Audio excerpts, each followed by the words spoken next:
Oui, effectivement, il est bon de préciser que le point de départ de mes ouvrages Savants maudits, chercheurs exclus, c'est la revue L'Air Nouvelle, que j'ai créée avec mes amis Jean Brasier, aujourd'hui décédé malheureusement, et Paul Ménard, en 1980, fin 1980. La revue a fêté tout dernièrement son 30e anniversaire. Et c'est une revue qui s'intitule Revue de prospective, qui traite une multitude de sujets, sans doute un peu trop parce qu'il est difficile de tout vouloir explorer. Mais enfin, disons que notre spécialité, c'est la non-spécialisation. Bon, j'ai toujours été persuadé que tout se tient dans la société et qu'on ne peut pas explorer un domaine, et notamment sur le plan critique ou de proposition, sans immédiatement trouver des connexions avec d'autres domaines. On ne peut pas, dans une société, il est très difficile, bien que beaucoup s'efforcent de le faire, de serrer complètement les problèmes.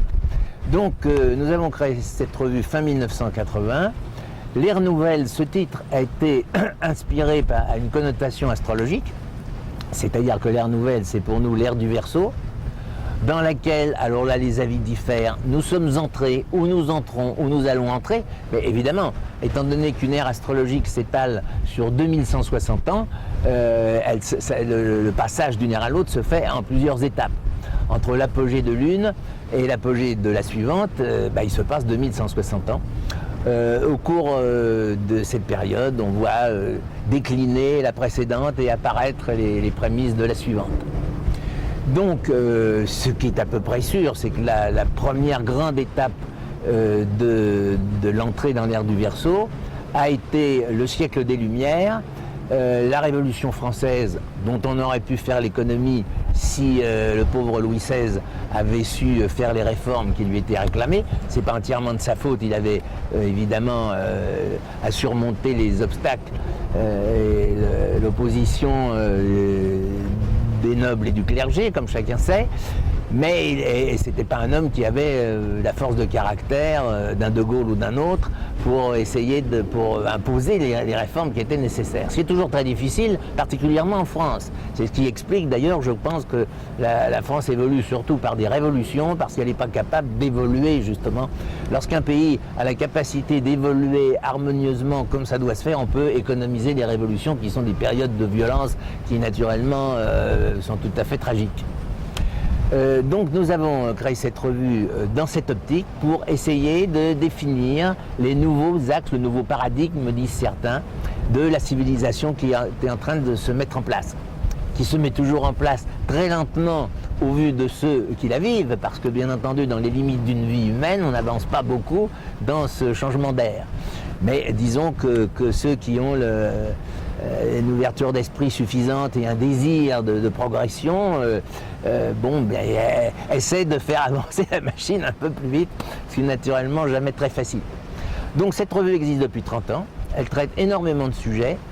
Alors principalement, je ne sais même pas si on peut dire principalement, parce qu'encore une fois tout se tient, mais enfin beaucoup les questions d'écologie, les questions de médecine, de santé en général, puisque ce qui caractérise notre époque est tout de même à la fois des progrès considérables du point de vue du niveau de vie et de toutes sortes de choses, mais également de technologie bien sûr, de l'informatique, qui est d'ailleurs un phénomène typiquement Verseau, mais aussi avec des scléroses très dommageables et surtout des conflits d'intérêts qui font que la civilisation moderne a tendance à détruire l'être humain, ce qui n'est tout de même pas le but d'une civilisation en principe.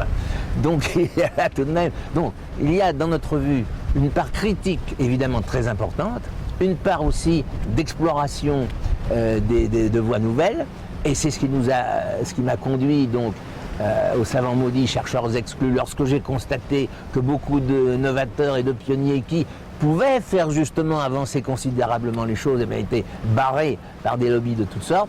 Et voilà, et donc nous avions consacré un certain nombre d'articles à ces chercheurs.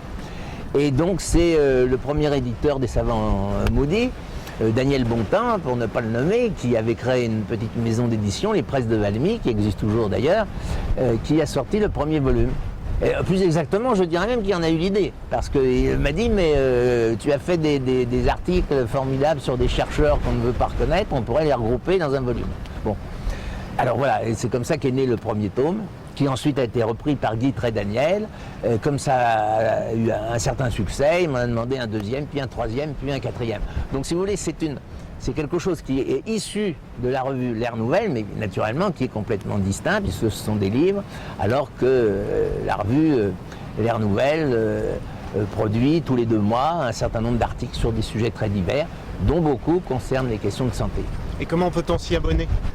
On s'y abonne très facilement, il suffit d'envoyer un chèque de 29 € pour l'année, 6 numéros dans l'année. Le prix n'a pas bougé depuis plusieurs années d'ailleurs. Et donc voilà, c'est relativement abordable et ça permet d'avoir... alors, lorsqu'on reçoit, quand on ne connaît pas L'Ère Nouvelle et qu'on reçoit un numéro, on peut soit être déçu, soit être choqué, ou soit se dire mais c'est pas tout à fait ce que j'attendais. Étant donné la variété des domaines que nous explorons, c'est impossible d'avoir sur un seul numéro l'image de ce qu'est L'Ère Nouvelle d'une façon constante, voyez-vous, que ce soit sur le plan des idées ou sur tous les autres plans. Donc, alors nous proposons d'ailleurs à nos abonnés d'abonner certains de leurs amis à des abonnements d'essai à 3 numéros, parce qu'il faut bien 3 numéros pour bien prendre la température, si j'ose dire, et l'ambiance de la revue. Et alors voilà, il y a des gens qui ont l'enthousiasme, tout à fait, et qui deviennent des fans. Et puis il y en a d'autres qui, étant choqués plus ou moins dans l'une ou l'autre de leurs convictions, parce que nous ne ménageons personne, ça me rappelle un jour une attachée de presse me demandait quelle était notre cible. Et j'avais répondu, nous on tire sur tout le monde. Ce qui était une boutade évidemment, nous ne sommes pas particulièrement vindicatifs, mais il est vrai que nous faisons des critiques très, très fortes sur tous les domaines, y compris la prospective politique, non partisane je précise, mais quand même très fortement. Et pour vous, la liberté d'expression est importante ? Bah, c'est capital. Je vais vous dire, à tel point que je suis toujours un petit peu attristé par le fait qu'on ait besoin de revendiquer la liberté d'expression, parce que c'est la base de tout. Il n'y a aucune civilisation ne peut progresser si tous ceux qui ont des idées ne peuvent pas les exprimer. Que ces idées soient farfelues, ça n'a pas d'importance. C'est le brainstorming, comme disent les anglo-saxons, généralisé. La liberté d'expression permet de s'exprimer. Bien entendu, il y a des gens qui disent des choses totalement fausses ou inintéressantes, mais peu importe. C'est à chacun de savoir, d'apprendre à faire le tri et à réfléchir sur les choses qu'on lui propose, à rejeter ce qui ne lui convient pas, à accepter les autres. Mais c'est ce mouvement permanent des pensées, des idées et des expressions qui permet à une société d'avancer. Sinon, alors sans liberté d'expression, pour moi c'est très simple, il n'y a pas de civilisation. Il y a des sociétés fermées, rigides, et puis qui n'aboutissent à rien. Merci beaucoup Pierre Lance et longue vie à L'Ère Nouvelle. Merci.